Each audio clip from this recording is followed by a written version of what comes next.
তিনি একজন তাবেঈকে বলছেন, আমাকে আল্লাহ রাসূল সাল্লাল্লাহু আলাইহি সাল্লাম যেই কাজ করার জন্য আদেশ দিয়েছিলেন, আমি তোমাকে সেই কাজ করার জন্য আদেশ দিচ্ছি। যে মূর্তি পেলে ভেঙ্গে চুরমার করে দিবে, আর উঁচু কবর পেলে সেটা ভেঙ্গে সমান করে দিবে। মানে উঁচু কবর ভেঙ্গে সমান করার আদেশ আল্লাহ রাসূল সাল্লাল্লাহু আলাইহি সাল্লাম দিয়েছেন। এটা সহিহ হাদিস। এই হাদিসটা আপনাকে দেখাবে অ্যাপস থেকে, মোবাইলের অ্যাপস থেকে আপনাকে দেখাবে। দেখুন যে আল্লাহ রাসূল বলছে উঁচু কবর ভেঙ্গে সমান করে দিতে হবে, মাজার রাখা যাবে না। অনেক বক্তারা ওয়াজ করে না যে শাহজালালের মাজার ভেঙ্গে দাও, মাজার ভেঙ্গে দাও, এই ধরনের ওয়াজ কিন্তু অনেকে করে। আজকে আমি সেই ওয়াজটাই করছি। যারা মাজার ভেঙ্গে দিতে চান, আমি আপনাদের শত্রু নই, আপনাদের আমাদের মাঝে মতদ্বন্দ্ব কি নিয়ে সেই মূল পয়েন্ট আপনাদের সামনে তুলে ধরছি। যেই হাদিসের উপরে নির্ভর করে বলছেন মাজার ভেঙ্গে দিতে হবে, সেই হাদিসটা তো আমি শোনাইলাম, শোনাইছি কিনা? মাজার ভেঙ্গে দিতে হবে হাদিস শোনাই নাই আপনাদের? এবং কোন কোন কিতাবে আছে আমি আপনাদের বলে দিয়েছি। আমার যদি উদ্দেশ্য খারাপ হতো বা উদ্দেশ্য প্রণোদিত বা আমার ব্যক্তিগত স্বার্থ হাসিলের জন্য আলোচনা করতাম, তাহলে আমি কিন্তু হাদিস না বইলা একতরফা আলোচনা করতাম। আমি আগে মাজার ভাঙ্গার যে দলিল ওনারা দেয় ওটা আগে শোনাইলাম। এবার আমরা ওই হাদিস পড়ার পরেও কেন মাজার ভাঙ্গি না, বরং মাজার জিয়ারত করতে যাই কেন, এটার একটা কারণ কি, এরপরে কোন আমরা মাজার ভাঙ্গি না, উঁচা কবর ভাঙ্গি না, আমরা আরো উল্টা কবর জিয়ারত করি, মাজার জিয়ারত করি, এই হাকিকতটা একটু বলে দিই। আপনাদের জানা দরকার আছে কিনা? কারণ কথায় কথায় টানে, কথায় কথা টানে। এই জন্য প্রাসঙ্গিক এই কথাটা আমি আপনাদের সংযুক্ত করে দিচ্ছি। প্রিয় ভাইয়ের আমার, সহিহ বুখারীর মধ্যে উল্লেখ, হযরত আনাস ইবনে মালিক সহ আরো অন্যান্য সাহাবীরা বর্ণনা করেছেন। হাফিজ ইবনে হাজার আসকালানী ফাতহুল বারী শরহে বুখারীর মধ্যে হাদিসগুলি ডিটেইলস উল্লেখ করেছেন, আলোচনা করেছেন। ইমাম বদরুদ্দিন আইনি উমদাতুল কারির মধ্যেও হাদিসগুলি তিনি ডিটেইল তশরিহ করেছেন। অর্থাৎ আল্লাহ রাসূল যখন মক্কা থেকে হিজরত করে মদিনা মুনাওয়ারায় প্রবেশ করেন, মদিনার মসজিদে নববী তখন ছিল না। সর্বপ্রথম আল্লাহর নবী জুমার নামাজ পড়ছে মসজিদে কুবার পাশে একটা মসজিদ আছে, ওটাকে মসজিদে জুমা বলা হয়, মসজিদে জুমা বলা হয়। ওইখানে সর্বপ্রথম আমার দয়াল নবীজি জুমার নামাজ পড়েছেন। ওইখানে ইজা নুদিয়া লিসসালাতি মিন ইয়াউমিল জুমআ এই আয়াতে কারিমা নাজিল হয়েছিল।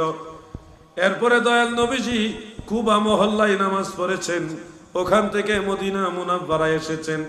আসার পরে প্রথমে কিন্তু মসজিদে নববী শরীফ মদিনা শরীফে ছিল না, জায়গাটা নেওয়া হলো। তারপরে মসজিদ বানাইবার সিদ্ধান্ত নবীজি নিলেন। যেই জায়গায় মসজিদে নববী, বর্তমানে যেই জায়গায় মসজিদে নববী, এই জায়গাটা ছিল খালি জায়গা, কিছু খেজুর গাছ ছিল, ছোট ছোট উঁচু উঁচু টিলা ছিল। ওইখানে কিছু ইয়াহুদীদের উঁচা উঁচা মাজার ছিল, কবর ছিল, উঁচা উঁচা কবর ছিল। কোন জায়গায়? যেখানে মসজিদে নববী, ওই জায়গাটা মসজিদ বানাইবার সিদ্ধান্ত নেওয়া হলো। যেখানে খেজুর গাছ আছে, ছোট ছোট উঁচু টিলা আছে, আর উঁচা উঁচা ইহুদিদের কবর আছে। তিন জাতের জিনিস পাওয়া গেল ওখানে। এক নম্বরে খেজুর গাছ, দুই নম্বরে উঁচু উঁচু টিলা, তিন নম্বর কি? সবাই বলেন, তিন নম্বর কি? উঁচু উঁচু কবর। এই কবরগুলি কি মুসলমানের না ইহুদিদের?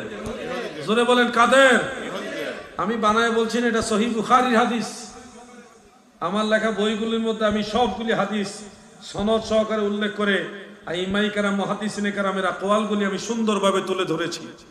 সেই ইহুদিদের কবর, উঁচা উঁচা কবর আর উঁচু উঁচু টিলা, খেজুর গাছ, এগুলিকে প্রথমত আল্লাহ রাসূল বললেন খেজুর গাছগুলি কাটো। কাটার পরে এগুলি আবার ওই মসজিদে নববী বানাইবার জন্য যে খুঁটি দেওয়া লাগে, খুঁটির কাজে লাগছে। দ্বিতীয়ত নবীজি বলেছেন উঁচু টিলাগুলি সমান করো, ছোট ছোট উঁচু উঁচু টিলা আছে, এগুলি সমান করো। তৃতীয়ত আল্লাহ রসুল বলেছেন উঁচা কবরগুলি ভেঙ্গে সমান করে দাও। ওয়াজ যদি বুঝে থাকেন আমাকে বলুন তো, উঁচা কবরগুলি ভেঙ্গে সমান করে দাও, কথা ঠিক, হাদিস সত্য, কিন্তু বলুন তো এই কবরগুলি কাদের কবর ভাঙ্গার কথা বলা হয়েছে? খুব সূক্ষ্ম পয়েন্ট। হাদিস ভুল না, হাদিস ঠিক, কিন্তু আপনাকে মেসেজ দেওয়া হচ্ছে ভুল। উঁচু কবর ভেঙ্গে সমান করে দেওয়া আল্লাহ রসুলের আদেশ, আদেশ সঠিক, কিন্তু মুসলমানের কবর ভাঙতে আল্লাহ রসুল আদেশ দেয়নি। ইহুদিদের কবর ভাঙ্গার আদেশ আল্লাহ রসুল দিয়েছে। সেই ইহুদিদের কবর ভাঙ্গার হাদিস এখন আল্লাহর নিজের মাজার ভাঙ্গার বিরুদ্ধে ব্যবহার করা হচ্ছে। এই হইল হাকিকত। এবার বুঝতে পারছেন না, রহস্যটা বুঝতে পারছেন? এই জন্যে আমরা জানি কোনটা ইহুদিদের হাদিস আর কোনটা মুসলমানদের হাদিস। মুসলমানদের কবরগুলোর মধ্যে সাহাবীদের কবর আল্লাহর নবীর নিজের পরামর্শে নবীজির নির্দেশনায় দেওয়া হয়েছে। সাহাবীদের কবরগুলো প্রায় 1 হাত উঁচা, উটের পিঠের মতো কুজু ছিল, উঁচা ছিল। এখনো মদিনার মসজিদে নববীর পাশে জান্নাতুল বাকি কবরস্থান আছে, বিশাল বড় কবরস্থান, যেখানে আল্লাহর নবীর আহলে বাইতরা শুয়ে আছে, খাতুনে জান্নাত শুয়ে আছে, ইমাম হাসান শুয়ে আছে, হযরত উসমান শুয়ে আছে, হযরতে ফাতেমা রাদিয়াল্লাহু আনহা, আম্মা জান আয়েশা সিদ্দিকা রাদিয়াল্লাহু তাআলা আনহা সহ অসংখ্য সাহাবারা সেখানে শুয়ে আছে। ও আমার যুবক ভাইরা, আমার মুরব্বী বাবারা গো, মদিনার সেই জান্নাতুল বাকি কবরস্থান যদি দেখেন, এখনো দেখবেন সেই কবরগুলি সমান নয়, একটু এইভাবে উঁচা, উটের পিঠের মতো কজু করা, উঁচা করা। অতএব উঁচা কবর ভেঙ্গে সমান করে দাও, এই হাদিস যে মুসলমানের কবর ভাঙ্গার হাদিস না, তার প্রমাণ হলো অসংখ্য সাহাবীদের মাজার মুসলমানদের কবরগুলি সমান নয়, বরং একটু উঁচা।